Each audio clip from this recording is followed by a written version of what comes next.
बहुत से लोग क्या कमेंट करते हैं कि पिंटरेस्ट बिल्कुल ही वर्क नहीं करता हमारे लिए, बिल्कुल भी उस पर इंप्रेशन नहीं आते हैं, उस पर क्लिक नहीं आते हैं। तो देखिए, अगर आप स्ट्रेटेजी वाइज किसी भी चीज़ को कर रहे हैं आज के टाइम पे आपको स्टैंड आउट होना पड़ेगा, तभी जाके आप। Hi everyone, welcome back to the channel. तो आज की वीडियो में हम मेनली बात करने वाले हैं पिंटरेस्ट एफिलिएट मार्केटिंग के बारे में। पिंटरेस्ट पे किस तरीके से पिन को अपलोड करना चाहिए, क्या क्या तरीके होते हैं और कौन सा नीश बेटर रहेगा। अगर आप भी बिगनर फ्रेंडली हैं तो किस नीश पे आपको काम करना चाहिए। हम पिंटरेस्ट का नाम सुनते हैं, हमारे माइंड में बहुत ही अच्छी विजुअल तरीके से क्रिएट होता है, यानी कि वहाँ पे अगर आप काम कर रहे हैं, विजुअली आपका प्रेजेंटेशन सबसे अच्छा होना चाहिए। आपको वहाँ स्टैंड आउट करना पड़ेगा, तभी लोग आपके पिन पे क्लिक करेंगे और तभी आपके ज़्यादा से ज़्यादा परचेस हो पाएंगे, जिसकी वजह से हमारी अर्निंग अच्छी खासी होती है। बहुत से लोग क्या कमेंट करते हैं कि पिंटरेस्ट बिल्कुल ही वर्क नहीं करता हमारे लिए, बिल्कुल भी उस पर इंप्रेशन नहीं आते हैं, उस पर क्लिक नहीं आते हैं। तो देखिए, अगर आप स्ट्रेटेजी वाइज किसी भी चीज़ को कर रहे हैं आज के टाइम पे आपको स्टैंड आउट होना पड़ेगा, तभी जाके आप कहीं ना कहीं सक्सेसफुल हो पाओगे। तो पिंटरेस्ट पे सबसे पहले आपको क्या ध्यान देना है कि वहाँ पे लोग आइडियाज़ के लिए आते हैं, वहाँ पे लोग विजुअली जो चीज़ें उनको चाहिए होती है, लाइक आपको सबसे पहले देखना है। अब मान लीजिए कोई किसी को भी अपनी फिटनेस पे ध्यान देना है, तो वो अगर पिंटरेस्ट पे सर्च करते हैं तो वहाँ पे आपने देखा होगा जो मेनली ग्रिड पे उनके शो होता है 10 आइडियाज़ टू वेट लॉस, कौन कौन सी मील आपको इंक्लूड करनी है अपने डाइट में, 10 आइडियाज़, 3 स्टेप, 3 सिंपल स्टेप, ये सारी जो पिन होती है उन पे बहुत ज़्यादा इंप्रेशन आता है। तो इट मीन्स कि लोगों को आइडिया कनेक्ट करने के लिए वहाँ पे पिंटरेस्ट पे उनको चाहिए।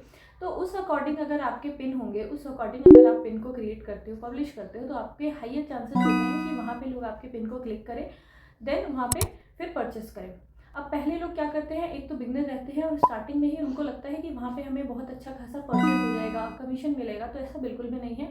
हर प्लेटफॉर्म पे आपको ट्रस्ट बिल्ड करना पड़ता है, आपको लोगों को फ्री में आइडियाज़ देने हैं, फ्री में आपको कंटेंट क्रिएट करके उनको दिखाना है कि हाँ, आपका जो प्लेटफॉर्म है किस बारे में, ताकि आपकी एटलीस्ट ऑडियंस वहाँ पे कनेक्ट हो, ऑडियंस आए। जब आपकी ऑडियंस आएगी, अच्छा खासा आपका वहाँ पे कंटेंट हो जाएगा, उसके बाद ही आप अपने किसी भी डिजिटल प्रोडक्ट को वहाँ पे सेल कर सकते हो, किसी भी अपने प्रोडक्ट को वहाँ पे शो कर सकते हो। तो इसके लिए आपको मैं एक छोटा सा डेमो यहाँ पे शो कर देती हूँ कि मान लीजिए आपको किसी भी चीज़ की, मान लीजिए आप कोई भी प्रोडक्ट, हम एक बेबी का टॉय ही पिंटरेस्ट से उसकी जो भी इमेज है वो डाउनलोड करते हैं, उसके बाद सेम हम किसी भी प्लेटफॉर्म पे जिस पे हम अफिलिएट मार्केटिंग कर रहे हैं, वहाँ से हमें उसका लिंक जनरेट करके उसी पिक को वहाँ पे अपलोड करके वो लिंक लगा देनी है। और आपको ध्यान रखना है कि प्रोडक्ट जो आपका हो वो सेम हो, ताकि कोई भी उसको क्लिक करे तो वो वहाँ से इजीली वो परचेस कर पाए। अब अगर जब वो परचेस करता है तो उसका जो भी कमीशन है वो आपको मिलता है।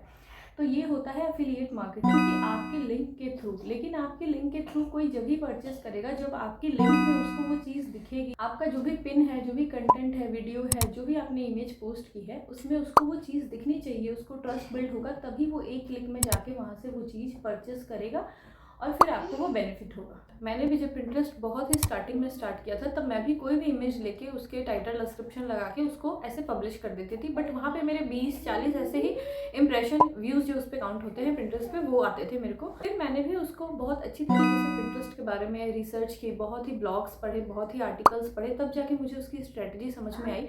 और आप खुद से देखिए कि आप पिंटरेस्ट पे किस तरीके के आइडियाज़ के लिए जाते हो। अब मान लीजिए कॉलेज के टाइम पे हमें क्या क्या आइडियाज़ चाहिए होते हैं। कॉलेज के टाइम पे बहुत सारे जो भी स्टूडेंट होते हैं उनको कौन सी आउटफिट आजकल ट्रेंड में चल रही है, कौन से कॉलेज आउटफिट हमें सही लगते हैं। तो ये सारे आप कुछ ऐसे पिन्स हैं जो मैंने पिंटरेस्ट से सिलेक्ट किए हुए जो बहुत ही हाईली डिमांड में होते हैं। तो इस तरीके की पिन भी आप बहुत ही ईजिली क्रिएट कर सकते हो, अपलोड कर सकते हो, जिसमें आपको मेनली कुछ आइडियाज़ ऐसे डालने हैं कि जो भी ऑडियंस हो, जो भी जिस भी एज की ऑडियंस हो, जिसको भी आप टारगेट कर रहे हैं, वो बहुत ही अच्छे से एक तरीके से आपके पिन से वो कनेक्ट हो पाए। तो आपने देखा होगा ये कॉलेज टिप्स हो गए, ऑफिस टिप्स हो गए, किस तरीके के आउटफिट हमें वेयर करने चाहिए ऑफिस में अगर हम जा रहे हैं, कॉलेज स्टूडेंट है, तो ये सारी चीज़ें आपको वहाँ पे डालनी है। मेनली आपको आइडियाज़ अगर आप क्रिएट करते हो तो बहुत ही एंगेजमेंट उस पर आपकी अच्छी खासी आती है, तब जाके आप कहीं ना कहीं एक्सपेक्टेशन कर सकते हो कि आगे जाके जो भी आप कंटेंट डालो उस पर आपके व्यूज़ भी आए, उस पर आपका जो भी आप प्रोडक्ट दिखाना चाहते हो, डिजिटल प्रोडक्ट, वो अच्छी तरीके से वहाँ पे सेल हो। बात करने वाली हूँ डिजिटली प्रोडक्ट के बारे में। तो बहुत से लोगों को मिसकंसेप्शन होता है कि डिजिटल प्रोडक्ट हम एक बार बनाते हैं, एक प्लेटफॉर्म पे हमने डाल दिया, तो अब बहुत से लोगों के मन में कन्फ्यूज़न होती है कि लोग हमसे ही क्यों बाय करेंगे, बहुत सारी चीज़ें फ्री में मिल रही है।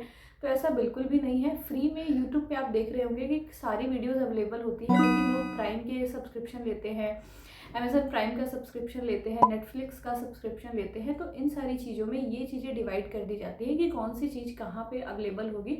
तो उसकी ऑडियंस वहाँ पे ज़रूर है और वहाँ से ज़रूर वो परचेस करती है। तो उसी तरीके से पिंटरेस्ट पे आज के टाइम पे बहुत सारे ऐसे ट्रेंड हैं जो सिर्फ पिंटरेस्ट पे आपको मिल रहे हैं और वहाँ पे बहुत सारे लोग की डिमांड पे पिंटरेस्ट चल रहा है। तो इस टाइम पे अगर आपने सीख लिया तो आगे आने वाले टाइम पे बहुत ही अच्छी खासी आपकी एफिलिएट मार्केटिंग उस पर चलने वाली है। उस पर आपका एक तरीके से ब्रांड क्रिएट हो जाएगा, स्टोर क्रिएट हो जाएगा, जो कि आगे जाके बहुत ही आपके लिए यूजफुल